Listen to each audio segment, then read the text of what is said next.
Is IELTS really overhyped? Ooh, yeah. You go first because you're there. If you give them like two sentences where one is used correctly, one is used incorrectly, they'll tell you which one is correct or incorrect, but they won't necessarily be able to tell you which is which. So this is my opinion, and it's gonna be wild now. Oh my God! Like Mr. Nixon thinks so. So Assuming the right, correct marketing and the correct people hear about you, you're essentially projected to semi-celebrity status. that was out of the blue for us, right? Yeah. Like you didn't expect that, me as Yeah. well. So you go, then him, then me. Like I saved myself. Assalamu alaikum everyone, my name is Abdul Malik and today we're starting the next episode of Result Podcast. And this time it's special because we're going to have the whole podcast only in English language. Well, because the topic is also really related to English. So first, let's get started with introduction. My name is Abdul Malik.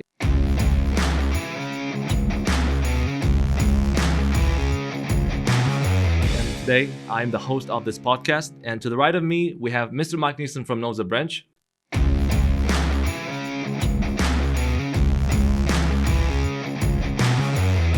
Assalamu alaikum, everyone. And to the left of me, we have Mr. Salahuddin from Zo'r branch again.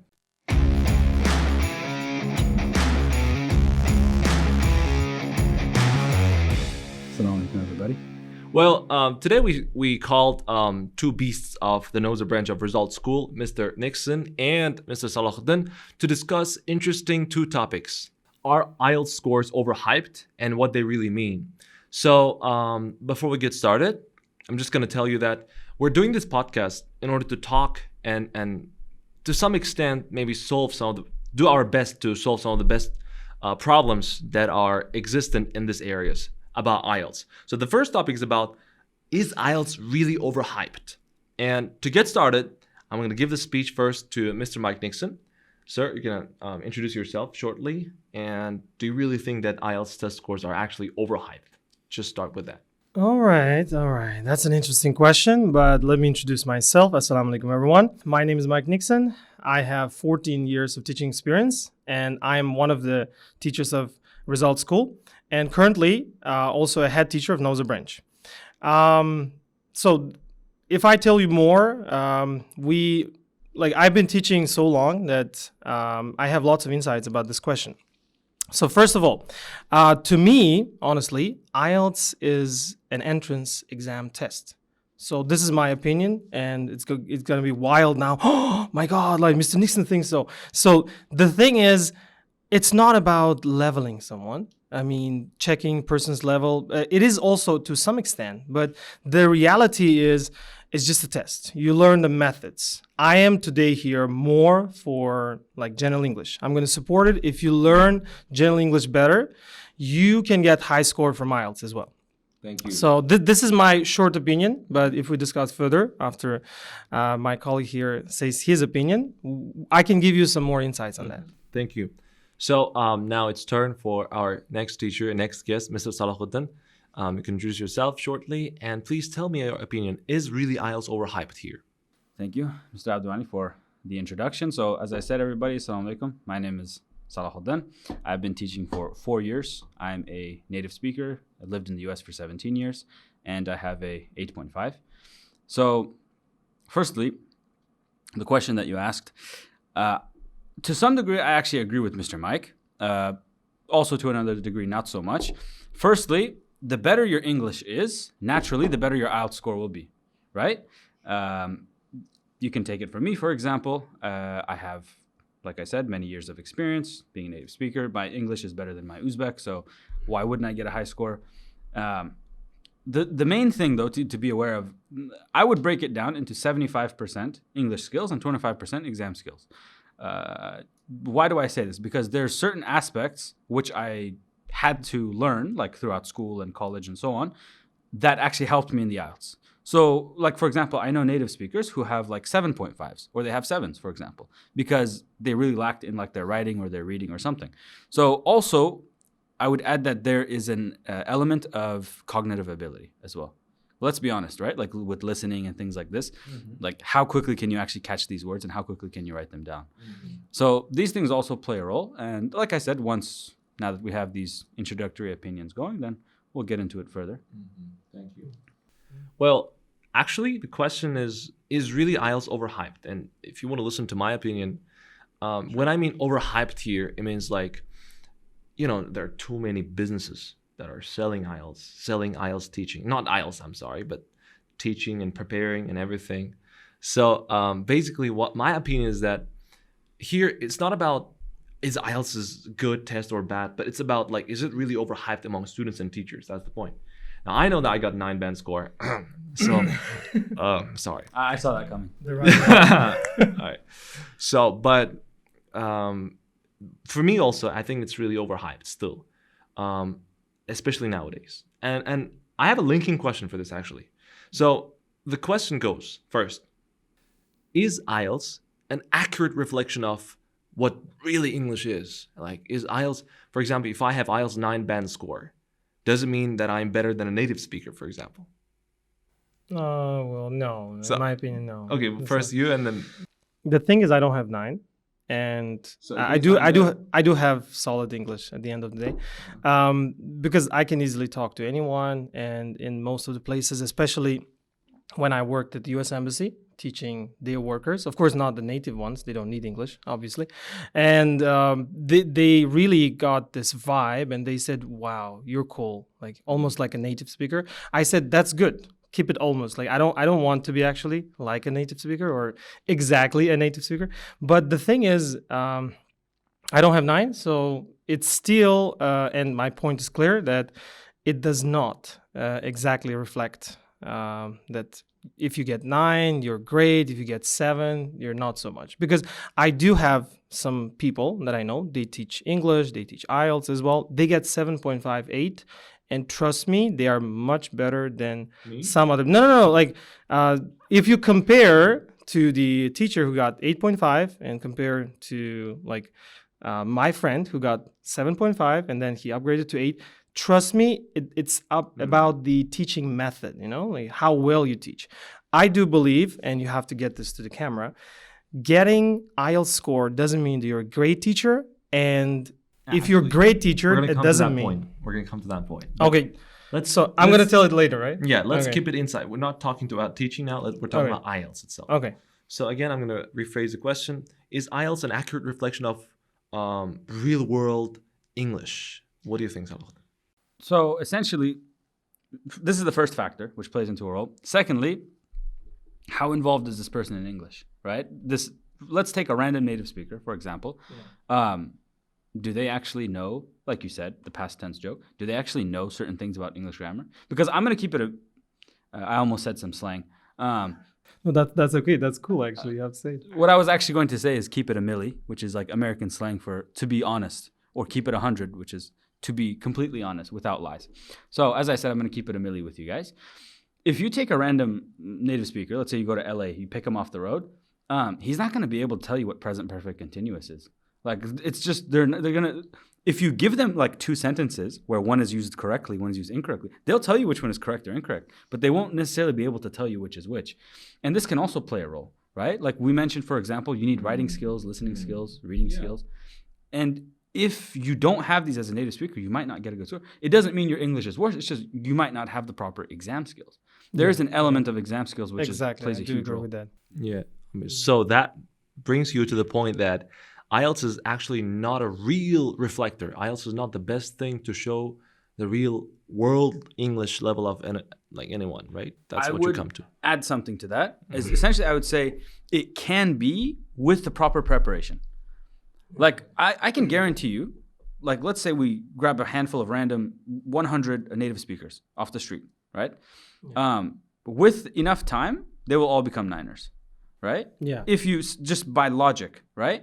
Because from my understanding, that's the way the IELTS is designed, right? To essentially reflect that, but with the proper exam skills. And without it, then yes, it's not an accurate reflector. If you don't, You mean like with a solid preparation, you just take this like those Exactly, like- random 100 people, then they become. Yeah, I do agree with that, because IELTS is all Well, about obviously, preparation. we are also random people on the street, and then I've taken IELTS test 10 times, so 10 times should be enough for. Was it 10 times exactly? Yeah, I've taken IELTS. I mean, you didn't mention that before. That's why. Oh, yeah, 10 times. But for 9, it was like 3 or 4 times. Until then, I haven't thought of like getting 9. For 9 was like 3 or 4 times. But let's move on to the next question. Sure. That's more interesting. We're going to come back to Uzbekistan now. So pay attention. Does a high IELTS test score guarantee success in academic or professional life here in Uzbekistan or in Tashkent? Now, that is a very good that is a very good question. And overall, I'd say absolutely yes. Because naturally, the higher your score is, the more opportunities you have. And once you have a 9, you are assuming the correct marketing and the correct people hear about you. You're essentially projected to semi-celebrity status to some degree or another, if we're going to be honest. Yeah. But I'm going to add something on that. If you get just like 8.5 or 9, and Abdul Malik is going to like agree on that, you have to, show yourself academically, accurately, and on that level well. Because if you don't show yourself well, you cannot just carry your certificate and say, I'm Star Spangled, fantastic, right? I'm awesome. Am I right? I mean, you have to be not just carrying the certificate, but actually show that you deserve to get the certificate. Exactly. I'll continue on that. That actually plays a huge role. That's something I'm really glad you mentioned that. Just because you have a 9, if you have 0 teaching skills, you're cooked. Oh, new American slang, cooked means you're done with. There's nothing you can offer. Like, all right, look. You have no hope. Listen to my professor teacher here. He's teaching some valuable stuff here. Okay, so it's cool. We're teaching some stuff. Let's talk about IELTS again. So we're going to come back to teaching. Yeah. So that means I'm just going to share my quick opinion here. 9, for example, right? I got 9. What was that? I didn't expect, as you told, to become a, what did you say, semi-celebrity or something. Yeah. I don't think that it's already the time. It was like that time in 2023 when the first 10 or max 10 or 59ers came out. Yeah. That's when like IELTS 9 was like, wow, everybody's going to know you. But now it's not going to work like that because already we've got like 35 or 40 IELTS 9ers now. And that's nothing. It's like a piece of cake now. So, but I want to ask, is it still, is there still? I mean, is it still cool? Yeah, of course. You have to share that with the audience. So of course, because getting 9 was a dream for many Uzbek candidates for so many years. And so getting that band and it's cool. But I'm going to cut you there. It's a dream for the other 2 people at the table. Yeah, sure. Am I right? I mean, so that's why we're talking about whether it brings success in professional or academic life. And he just said yes, absolutely, and I agree also. Yeah, and you also agree with this, right? That IELTS here, high IELTS score here brings. Are we talking about just high IELTS score or 9? That's the point. Let's talk about both. Okay. I was gonna say 9, but we can do both. You start with 9. I'm gonna go with 8.5. Okay. Because at some point we have to talk about both of this. That's true. Yeah. Should I continue? Sure. About the 9. I was exactly going to add something to that. Like you mentioned now that it's like 30, 40, and it's going to go up just by logic. The thing that I do have to say is naturally with the right, because I know you have your Instagram page, you have your Telegram page, for example. But if we were to go all in on your marketing, let's be honest, I think we could absolutely do the whole semi-celebrity thing. Because we have to keep in mind, those previous first 10, 15, they're heavy on the marketing side. Let's be honest. They usually they have their own centers and their own pages and so on. Yeah. So with that, even with, I think maybe up to, once we reach like 100, then no, like that's it. After 100, 101, like no one's going to care about them, let's be honest. But up until that point, I think you can definitely get something. Even then, those people will be able to, like they can land a good teaching job, for example. But they may not be able to get into that, B tier, C tier celebrity kind of status. Yeah, and I'm actually really against that idea of, when you get 9, you got to set up your marketing team and go into a war. That's why I didn't do anything. It's like, see, when you look, you've been in America, man. Like you lived for many years. Yeah. You're coming up to me and say, this guy got 9 and he's gonna be a celebrity here. The fact that he knows English cool, does that mean that he's cool too? That's the point. I mean, when I judge myself outside from Uzbekistan, I was like, what's up? So 9, yeah, cool. IELTS certificate. You're a good academic English user. That's it. So are you a celebrity? That's true. It's overhyped, definitely. So that's why I don't. In Uzbekistan, yes, definitely. But let's not let our viewers, especially those who are trying to get, from 8 to 8.5 or 9, of course, it's not let's give them a motivation. Like, he's just talking like this because he's tired of this whole attention. But guys, who doesn't want attention, right? No. If you want to be in his shoes, like if you want to be a semi-celebrity or just a celebrity, right? And you have to try, at least for, to see how it is to feel to be there, you know? Well, I don't At think night. that trying is gonna be enough. Yeah. Okay. I was just giving a motivation to students. Okay. So yeah, you have to try, and you can do that because Mr. Abdul Malik is not like somewhere from another country. He lived here. He worked here. Uzbek, I was going to add that word, but in a different way. But that's okay. That really works. He is Uzbek, and he got it, and you can do that too. All right, so let's move on because we got our big second topic also waiting up. But we're gonna go to the next question in this topic. So, are test takers spending unnecessary amounts of money on repeat attempts for a slightly higher score? Ooh, that's You go first, Okay. because you're there. I'm not there yet. I'm gonna tell my objective opinion here, right? Side opinion, let's say. But you have to go first. So if I'm gonna be completely honest, I think there should be moderation. This is something that I noticed because it is an obsession. It is like overhyped, as you say. People have to like put their priorities straight. You know, they like if you submitted 40 times and you just couldn't hit that, 8 or 8.5 or even 9, like I think it's time to wrap it up. You know, it's time to go into something else. You know, Go sell some other stuff, right? exactly. Like when, like if you if you can achieve like what you can, if you're honest with yourself, you look in the mirror, you take a day off and just completely think about this, you'll realize like, okay, I can do this, and this, right? Without being pessimistic, without like bringing yourself down, like genuinely, people know if they can get an 8, 8.5 or a 9. They know if they have the potential, right? Yeah. Based off of that, people should try or they should not, right? So like they should set a goal for themselves. Okay, let's say hypothetically, someone's like, oh, I got to hit 8. Like they really want to hit 8. Okay, no problem, hit the 8, right? Like this. And then don't like obsess over it, because then you're going to spend half your life and hundreds of tests and so on. Yeah, obviously. I'm gonna go with a different opinion here. You're not taking into account the parents, who are saying, "Hey, yes. Julio, what are you taking so long to take 8?" Exactly. No, exactly. about the Julio, it was the name from America, right? Yeah, so please. I'm sorry. Let's rephrase it like, Sardar, right? Yeah, exactly. Yeah, do this one.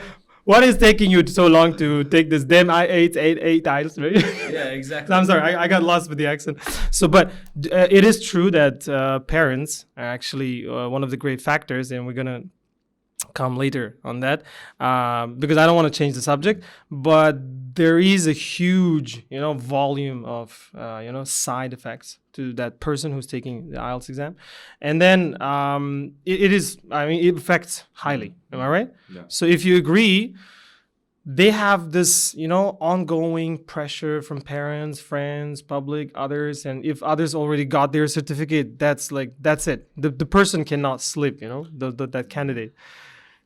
Yeah, but I think I'm gonna add here, the main drive why people are repeatedly taking is still themselves, because I've had that desire, and I think most of us had that desire. Yeah. You take the test, you feel like you're there almost, but then there's something that stopped you, and then like, next week I'm gonna take it again. 3 days, give me 3 days. Like, But I understood that it's a decision that is made under different state, and that's not good. That's not normal, because I've tried that, and my students have tried that a lot of times. It's like I imagine this like, imagine you're a bull, and then you took your shot, and then you're just chasing over that red cloak over there. You understand? Like, but you don't know that it's actually just you have to work on it. There are a lot of things: writing, reading. It's not just like, you can hope for a better topic, more comfortable topic in writing or in speaking, but if you don't prepare enough, then repeatedly taking and wasting money instead.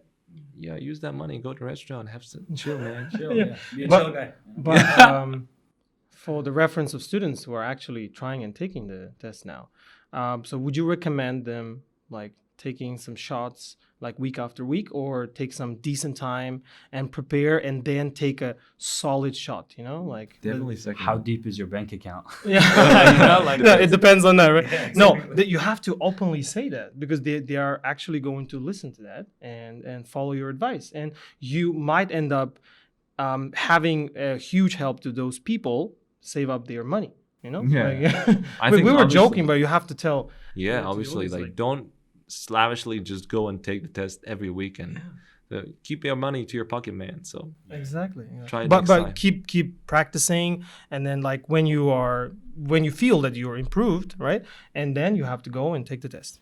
That's exactly what I was gonna say. Like you know when you've improved. Like for example, like it's just kind of building on what you said. You can't, right? Like as if some kind of what is it?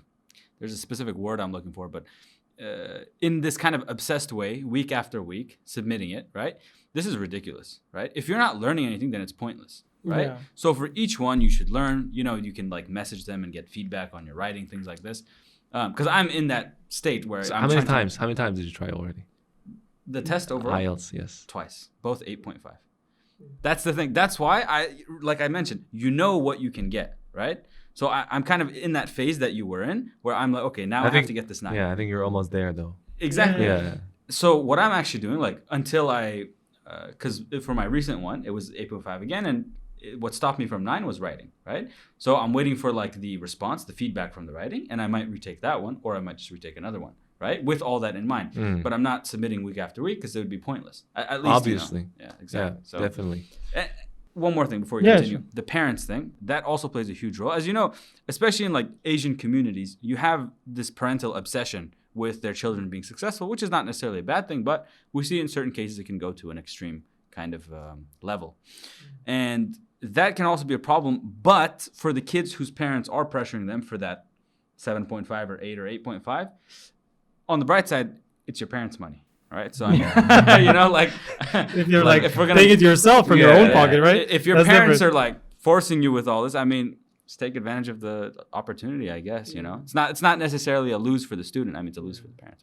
Yeah, you know, but parents know how to talk to them after they get that score, and then that is true. There's a lot of hands landing on cheeks and faces. come on here, right? Right? Yeah, with the belts. Yeah, exactly. So. There's are you that talking about the as well. Shapalak situation? Yeah, exactly. Yeah, okay. We're on the same lane. No, actually, here it's very interesting topic here because that's when we can slightly change the topic to teaching stuff. Excellent. Yeah, that's what I here for. Because look, we're talking about the last thing. So students take the test, especially in my case. I'm an IELTS instructor, full-time IELTS instructor. I've got like currently 150 to 200 students, and I'm not doing that. I'm saying that to say that hey, I got a lot, but I'm telling this because I have a lot of students who are not ready yet, but their parents are pushing them to take the test, and then they take the test, and then they fail, and then the pain comes to not only the student but also me. The parents like, hey, so see. What the hell happened? Yeah, I said like your child is not ready yet. So what are you doing? I want to talk to this, but I'm young, so I cannot. Sometimes. Yesterday he was studying elementary. What the hell are you talking about? Yeah. So our teachers to blame for poor English results. Oh, yeah. Okay. You should say yes. Yeah. Well, I'm gonna say something. Okay. Not quite yes or no, because the thing, in my case, I've never had a situation of complaints like over and over. But in my 14 years and over experience of teaching, I had very few times when parents came and they demanded, hey, what's going on, right? Explain me why the hell I'm sorry for the language, right? So why the heck my son or daughter got lower score and then demanded some money, explanation. So for the lost time, the old thing. But I did explain, as you mentioned earlier, that it was about the time issue. They were actually not ready. You know, as Uzbek people say, they were not cooked yet. So, yeah. And then the thing is, I'm going to say it's 50-50, but more to the student. Like these days, it's actually 70-80 to like 20 to teacher. You've been 14 years, as you said, in teaching. Yeah. You can definitely compare now students and past definitely, students. And me too, even with 7 years of teaching. Like now and past, me as a student and my student as a student are two different worlds. Yeah. What do you think? What is your opinion? Are teachers to blame here mainly? So, I want to first off, I want to continue. I'm going to kind of circle back around, as we say in Uzbek, right? And I have to say something more after that. So go on. Perfect. Exactly. Yeah. First of all, like, have you guys seen Kung Fu Panda? Definitely. You know that scene? I'm a big fan. Right. And I'm sure many of the people here who are watching have seen it as well. There's the scene where Po, the panda, his bird dad, he essentially tells him, like there is no secret to his Yeah. noodle soup, right? He says like, no, there's no secret. And the thing with IELTS is there is no secret. Like the better you are in English, like I guarantee you, you take an intermediate student and an advanced student, the advanced student is going to get a higher score by default, right? Yeah. Obviously. If you finish advanced and then you go into IELTS, you will have minimal to no problems getting 7, 7.5, 8, and so on. No, like let's keep it a milli, right? I like this guy. Dude. Exactly. Exactly, yeah. Because currently I'm teaching an advanced group, and I do agree with Mr. Saladin that they have to. The thing nowadays, I have to cut you, and I have to say this because it's been boiling, keeping, and it's up till here. Soon it's gonna explode. So students are not trying, and they are not actually spending some time learning.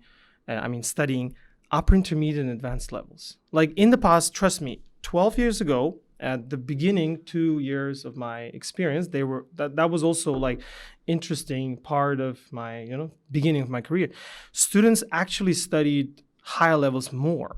We didn't have a lot of beginner and elementary levels, but now look at the market. A lot of beginner and elementary levels. So, but now if you search for decent upper intermediate level with 15 plus students, I'm not sure we can easily find it. Not everyone survived till upper intermediate by timing and by the knowledge itself. So my recommendation is, guys, it's time to change it, right? Just make a huge turnover, and then we have to put this idea to people's mind that you have to try earlier and then study upper intermediate, advanced, then jump into that magnificent IELTS exam, and then take your desired score. Then and that was the point that you were going, right? And then they will be happy, the parents won't complain, and so on and so more. So exactly, right? To circle back, as we say in Uzbek, and answer your question, generally, I want to say 50-50 too, but there is a huge problem in the market nowadays with students and their parents by default wanting fast results with little effort. Because of this, those problems you mentioned, they specifically come out of this situation. Like it's really funny because you really just want to tell these people hey, your student is making sentence structure issues. How the heck are they going to write their writing task 2, for example? It's they don't even have basic foundations. How are you going to go from that? You know what I'm saying? Mm-hmm. So this is a huge problem, and to some degree, there's certain teachers, they can mess up in this regard by, for example, not communicating maybe with the student or the parents or something like this, right? And maybe this can come up from that. But to generally answer your question, I'd say 50-50 with that 70-30 kind of variable of, margin of error, as we say. I want to lean closer to 70-30, to be honest, because as teachers, we provide everything, right? We check the homework, right? We provide the lessons, we do everything. And at that point, the student has to pull their weight as well, Exactly. by default. So, if we, as an IELTS instructor, I can say there are 2 types of learners of English, as you know.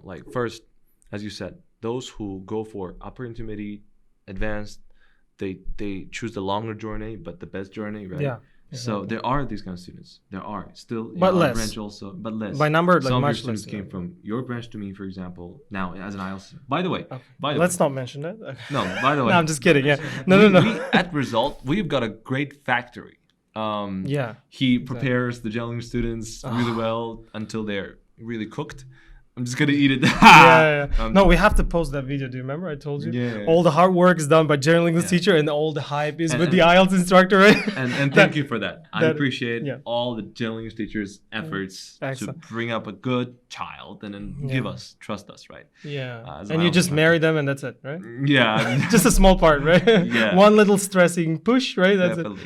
So there are 2 types of students. Me, myself, as a learner, I remember 8 years ago when I got my first IELTS score, I actually finished advanced. I studied That's great. upper intermediate, advanced levels. We enjoy learning English. But the second type of student, now is that we have to also understand that there are a lot of the pace of this world is so fast, and nowadays a lot of students are pressed with time. Yeah. And there's a mistake actually. Some of them are starting late, but we have to admit not everyone can easily, a great speaker, a great learner. And I saw he's doing a ton of stuff. Right? yeah, but So I understand sometimes as an IELTS instructor having 100 students of IELTS students, and I understand like obviously 50 to 70 of them are not going to be great IELTS test takers. And I the just reason is take that you that have fact. to mention the reason. You know? And the main reason here is either they started late or they're just not for English there. I mean, you know, there's IELTS University.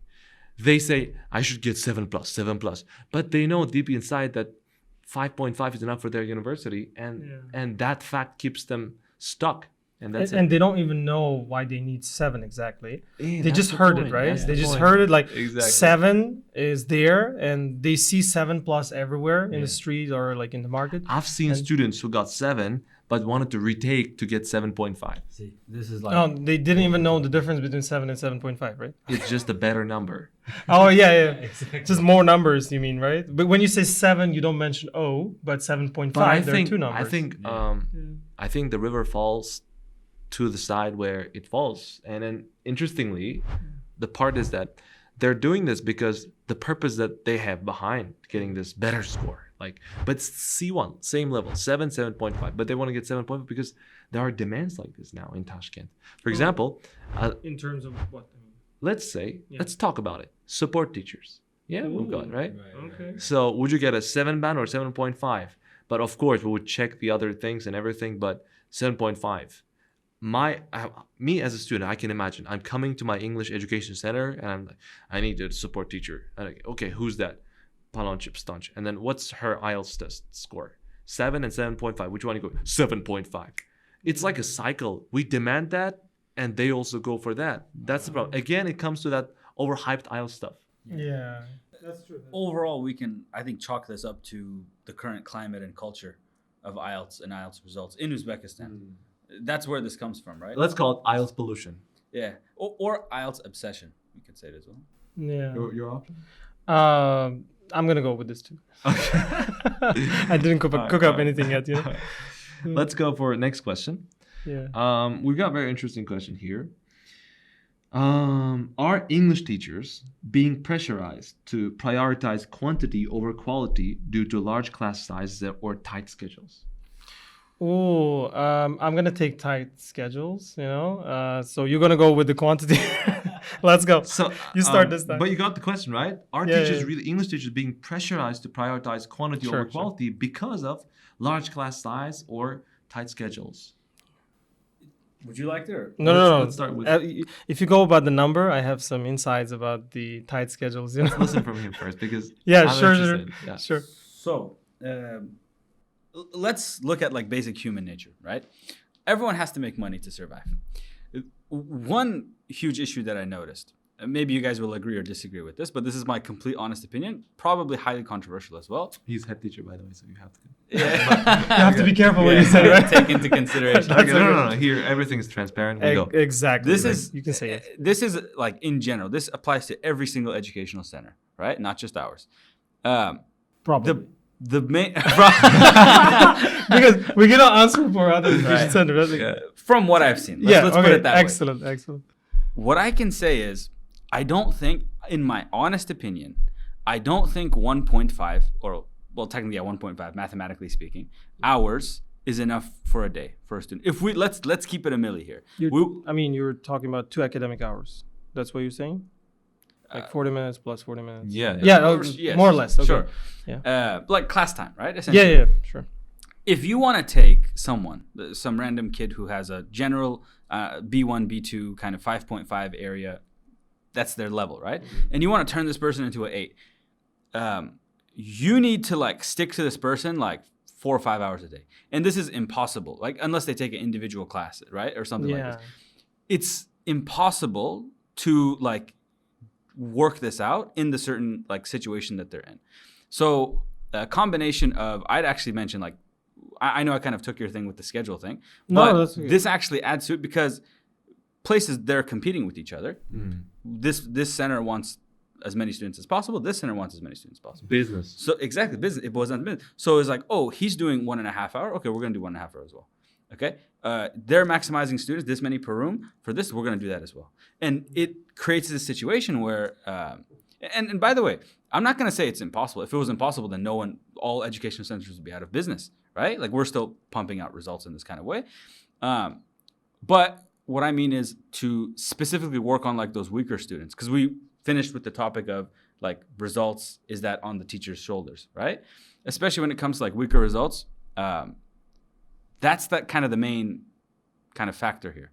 Is I do think it plays a role. Like if suddenly let's wave a magic wand and every single educational center works in a completely different way now. There are no classrooms. It's all like students are worked one-to-one. They're paired up with the teacher and they have to, they're given, I don't know, like what we would say BIM in Uzbek, they're given a comfortable time frame, right? Let's say 5 to 6 months. And this person has a general understanding of English, let's say, then that would be a completely different story. You understand? So in my opinion, yes, there is pressure, more or less to some degree. So? Yeah, sure. Actually, Should I rephrase the question? he stole my point, actually. Okay, no, I'm just kidding. The thing is, he's absolutely right. And as a person who had like lots of groups in the recent past and at the present time as well, when you teach back-to-back classes, it's really hard to concentrate on those weak students, especially who needs 5 to 6 hours, as he mentioned. Timing and the attention and the care as well. But the thing is, at the end of the day, I want to take the side of teachers because I'm all about teachers.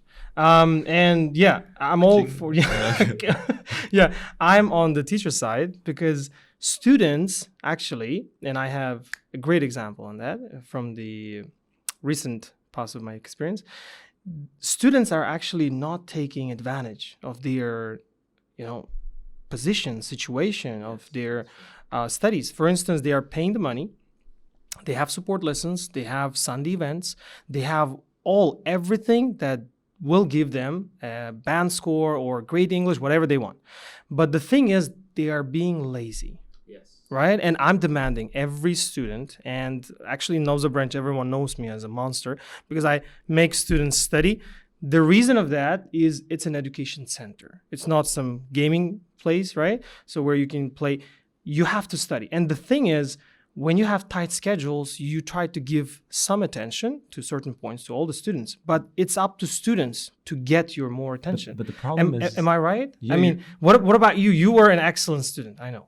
Look, yeah, because I just loved this. But if you cannot love that thing, you wouldn't want to spend a lot of time on that. Trust me. It's like, look, and plus many people. Yeah, I'm gonna cut you on that. If you want your students love it, you have to spark their interest on that. This is our job. This is where that 30% comes. Of course, so teachers are to blame for not being able to spark interest in students. Then if you spark interest and still they don't do anything, or with that spark they're just being in a couch potato lifestyle, right?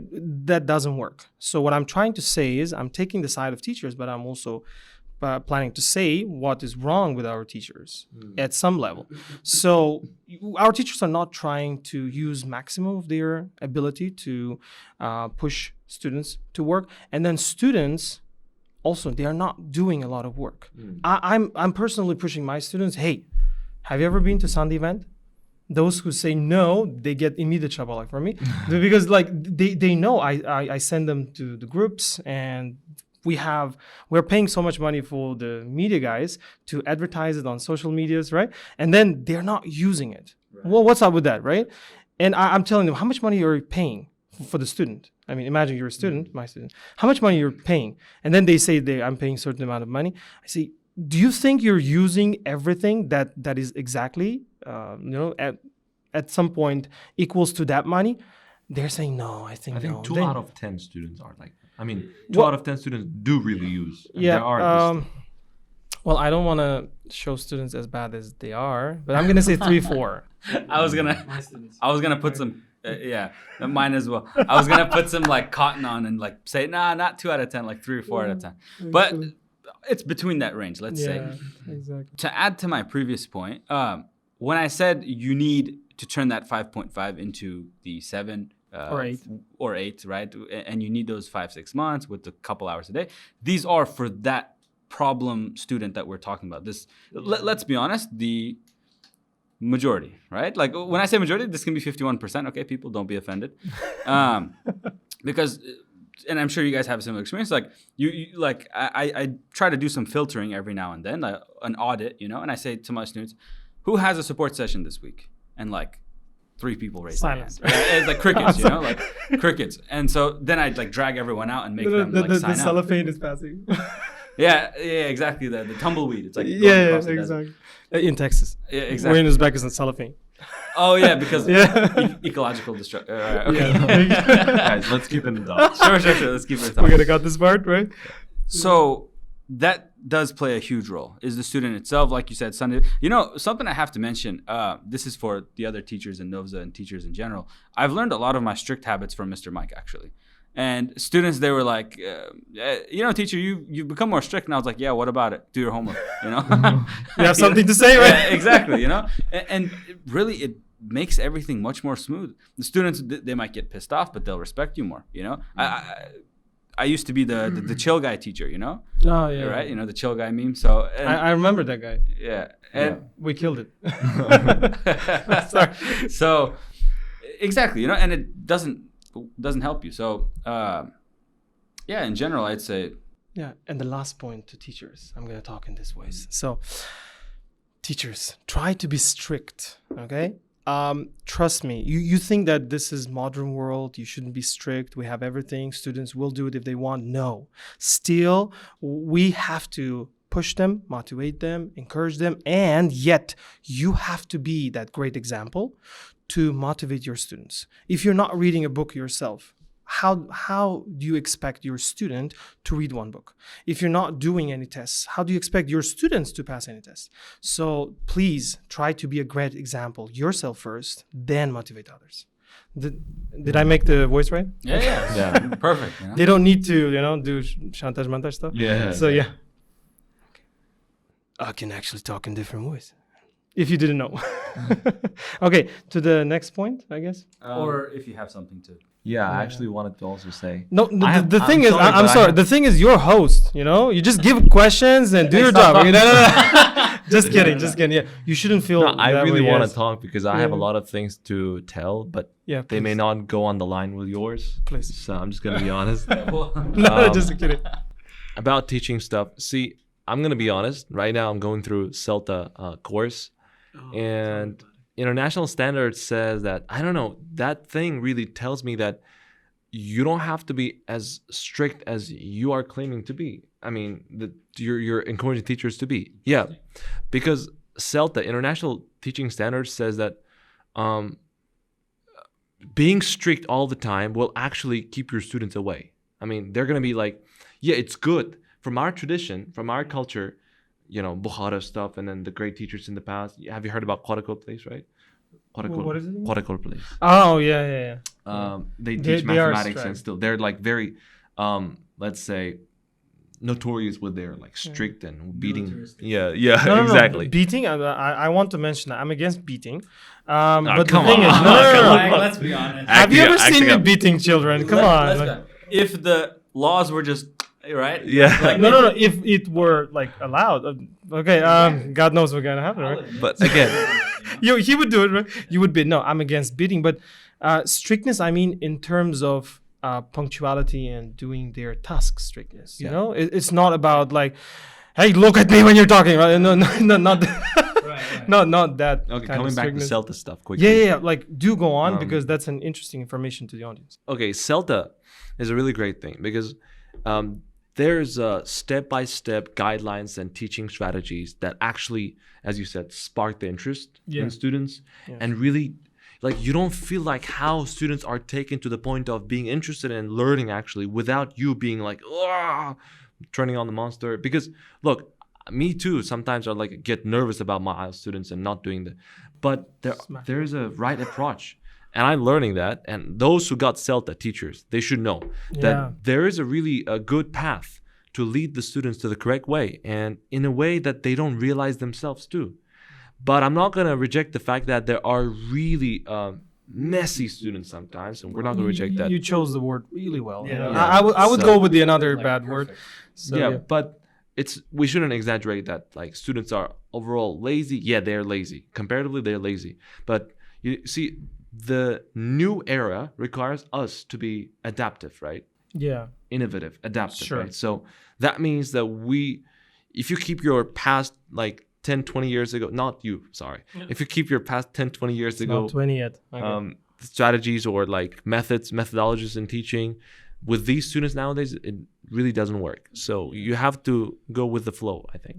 No, if the topic changes to that point, yeah, I'm with you on that, because you have to at some point use some technology. No, you I know, actually said this ChatGPT, because your message was like, Kahoot. be strict. No. Be strict means in terms of your personality and their personality.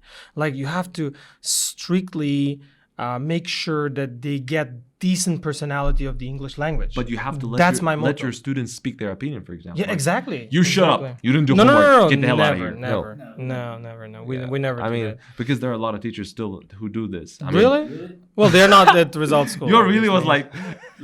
like, are you talking about me? Right? Have you been to my classes? Yeah. No. No, still, I think We're all laughing because we know ourselves, right? yeah, result teachers are the best. I know. Exactly. There's strictness, and then there's like hyper aggression, right? Like Yeah. Like no one Aggression is negative. We're not like, ooh, like we're not like jumping around like monkeys on the banging the desks and like, you know. No, of course Except not. beginner level. Okay. Right. Exactly. Yeah. Except for troublesome student. No. Obviously, like, but there is I think the best way I can break it down, and both of you know this, you embody this, is to balance the playfulness with the strictness, right? Like you show your kind of playful side, you do some games, things like this. You know, naturally you engage the students, right? Do some parties or something like this, and then you also have, you know, strict moments where you say, hey, everyone take out your homework. I'm gonna go check, right? Like, you know, stuff like this. Where's your IELTS 18 task 1, right? Yeah. Guys, just comment below like anything you think about these 3 teachers. Like I know my students will be watching this, and Abdul Malik's army will be watching as well, and Mr. Salahuddin's packs of armies as well. So as you mentioned, you will be watching. So comment below. Do you like our strictness or, you know, cool methods, and what kind of punishment is good and bad? Like just comment everything. You know, let's discuss. Definitely. All right. So the last question is can be a little hard, and this question goes like, tell us the biggest lies about learning English. Ooh. Like the students and teachers maybe should also know. Call the police. Yeah. The biggest lies about learning English. I can crack it down. Yeah, this time you go first. Okay. Yes. So because that was out of the blue for us, right? Yeah. Like you didn't expect that, me as well. So you go, then him, then me. Like I saved myself. Okay. First lie. Shadowing will not help you to master pronunciation. That's it. That's what I have to say. You know, I've heard about shadowing, right? Yeah. Most students and teachers know. Yeah, shadowing is a great thing, but some students like, I'm asking my students, what are you doing at home? Are you practicing, or, you know, reading articles and everything? They say, teacher, I watched 2 videos and I shadowed it. Well, perfect, but your pronunciation is already good. So what are you doing? So that's the problem. Shadowing is not the best way to improve pronunciation. Exactly. You just have to watch, and over time it becomes fine. But shadowing is like, no. You mean not all the time? If you say now shadowing is bad, they will stop doing it at all. No, not bad, but like shadowing, that's it. I will become a fluent English speaker. No, it's not gonna happen. Not like it. Definitely. Okay, first is this. So anyone? So actually, it's a kind of a follow up on the previous topic, is time, right? People think, you know, they think they're to put it in the nicest but harshest, not harshest, but in a harsh but in the nicest way I can. If someone's grade is really low, it's impossible for them to get to a 7.5 in 2 months. It's impossible. You know, they come up to you, hey teacher, what can I get? And I'm like, dude, you put the verb where you're supposed to put the noun, and I'm like, where do I even begin with you? You know, the biggest thing is time, and I don't know where again. I think it's the Uzbek culture of like, let's be honest. I mean, like everyone. You know, back in the U.S., I had an imam. Don't worry, not political. I had an imam, and he had this imam. Quote. You said, yeah, in my local mosque. This quote I will always remember. He said, "If time was a commodity, like a physical thing, I would be a thief." Right? Oh yeah. And I remember well said, it to this by the day. way. Right, exactly. And that's where that goes in. Like Uzbeks, they're short for time. I don't know. I don't know what it is that they're rushing for. You know, I mean, let's be honest, the world is temporary, and we can get into that later. But after the cameras are off. But yeah, exactly. No, you're right. I'm just joking. The biggest thing is this, that people think they can, in a short amount of time. All good things take time. If you want anything good, you're better off spending more time, but getting a higher quality result. That sounds like Andrew Tate. Yeah, exactly. But that's correct. Yeah, buy my course, people. No, I'm just kidding. Okay. I'm gonna teach you how to this one. He's talking about my turn, Of course. right? Okay. So biggest lies about English. Yeah. Learning English. Like, I'm not gonna say this is some generally known thing, but I tell it myself to my army, as I mentioned. So the thing is, if I study with great teacher, I'm gonna be great speaker of English. You know, This one. that's a huge lie. You know, that's a trash. Yeah. Guys, look, I always say it, and I'm gonna say it in this podcast so that everyone can see it, and hear and learn this. What do you mean? No, I mean I didn't get. Great. If I study with great teacher, like I'm gonna be a great English speaker. That's all. I learn English well, or I So get great teacher, not great English user. You mean? Like, no, just what- teacher. Because you said lie, English lie. So they are going for this, like in social media, I see that guy, he's great, so I'm gonna go to him. No, it's not working that way. Do you know what I tell students? I show 5. So there is no great teacher. There is no great book. There is no great education center. And there is no great time. Actually, I was going to do like this, and at the end, yeah, that was my thing. Okay, Actually, okay, I forgot. So the best thing, it's you. There's only great you. Yes, exactly. You should go to the perfect teacher who matches you. Like I tell to my students, like some of them who are really not learning well, we do not click, right? 1 out of 100. I tell them, Mister, trust me, my principles do not work on you, and what you want is not in me. Like, I mean, I don't have it. So go to this teacher. I know specifically, as being a head teacher really helps. I know this teacher, that teacher, I send them. And trust me, most of the time, they successfully manage to complete the language, and they say, thank you, Mr. Nixon. And they really understand where I'm going with this, because if you think that these things are perfect, never. Only you're perfect, and you should just find a good time. Like any time is good, actually. And then find a good teacher. Any book is great if you find the right approach. And then, what was the last one? So you said no great teacher, no great book, no great center. Yeah, exactly. Education center. I was just checking you guys. So, and the only Greatest great method of teaching. Yeah. Do I get a point? Yes, you found. You do your homework. Okay, so the thing is, you have to find that education center, which is probably the red logo, and yeah, exactly. which is quite perfect. And 5 letters. yeah, sorry. 6 letters. You're counting letters. So Result School is one of the places where we, experts of English, we do care about students, how well they will perform, how well they will succeed in their Here, one more English question. learning. Sure. Yeah. Before that, can I just finish? You know how you said there's the 4 great no's? Yeah. That essentially, in the beginning of the podcast, that's what I summarized when I said there is no secret. Right? Like, and you know how he said it's you? If you remember, literally in Kung Fu Panda, when he pulls out the scroll, it's a reflection of himself. It's literally like that. Yeah, he's like, wait, where's the secret? And it's like, no, it's you actually. There is no great thing. There's no great secret. I told you we're gonna click. Exactly. Yeah, that's great. Okay. That's why I work in the same place. Okay, Oh, of course, like yeah. give him as well. All right. So I go with the last question. Would you trust your own children, or let's say someone who's your relatives who's really close, in your own class? Yes. Would you have that person? I have no hesitation, yes. Because technically, and I didn't tell about that student before as well, I'm going to tell, one of my relatives is actually close relative, is studying at Result School, but no one knows. Could be in my group.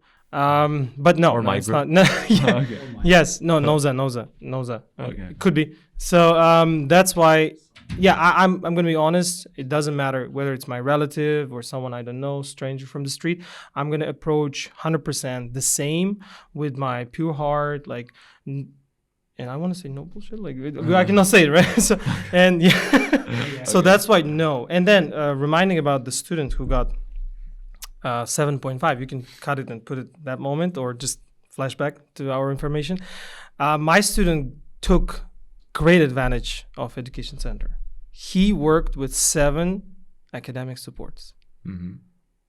And with me as well, me as a teacher and 7. And I asked him, how did you manage to like talk to like 7 support? And he said, well, like buttering up, like saying some nice stuff. Yeah, Uzbek style, putting cotton. And he bought chocolate to the female and then talked nicely to the male. And he worked with 7 academic supports. Can you imagine that? That's great. Yeah. And he, in a quick time, and of course, almost no time, he got 7.5. That's it happened not this year, but this is one of the great examples how students can be super motivated to work hard, pick their time, right? But my question was different. Yeah, I know. Like, Okay. I already answered to your question. Oh yeah. Yeah. Oh, I got it. Did I? Yeah.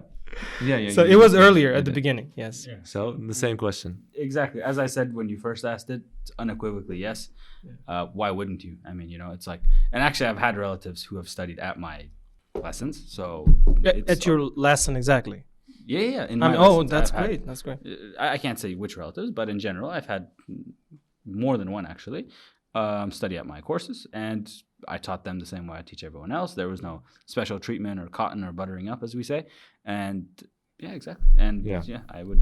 And For the record, I never had my close relative in my class, but as I said, I would do exactly the same that I do every day Wow. in every class. But the thing is, I had far relative who really enjoyed, picked up some nice language and left the country successfully. So that's all. Yeah, that's the Okay. true thing. Like he came to my class to find some speaking skills, and then he acquired it. So then he left the country because his plan was to have some business abroad. Yes, that's all. me too. Yeah. I've had my brother, my own brother, who studied in my class, my neighbor, my parents, one of my parents, and my sister now is preparing for IELTS. I know that. And your student too. So why are we mentioning this? I think it's important here because a message for teachers and a message for students also. So about students, you said click part. Yes. But about teachers, if you really trust your child in your own class, then good. You're on the right way and you have to continue with that. So that's the question that I would recommend to give yourselves, every single teacher. That's important. This is like the way, whether you're teaching halal or not, like right exactly. way. This question, that's true. Yeah. Very true. You were searching? No. I'm saying like Yeah. it makes you think about it immediately. Yes, exactly. That's the perfect sense, I guess. All right, thank you, gentlemen. I think we can easily wrap up. I think we've had a long talk. So everyone in the audience watching this video, I just want to remind you that today's talk was mainly about IELTS, whether it's really overhyped, and about teaching and student and teacher responsibility sharing about success. So if you watched this video and got a little benefit, please comment below and share your opinion, right? Yeah. So thank you. If you want more of these kind of content, more of these kind of podcasts on our YouTube channel, Result Podcast YouTube channel, please, again, comment below, like and share. Make sure that you hit that button. And we'll see you in our classes. Yes, inshallah. Inshallah. Good Take luck. care, people. Bye-bye. Goodbye.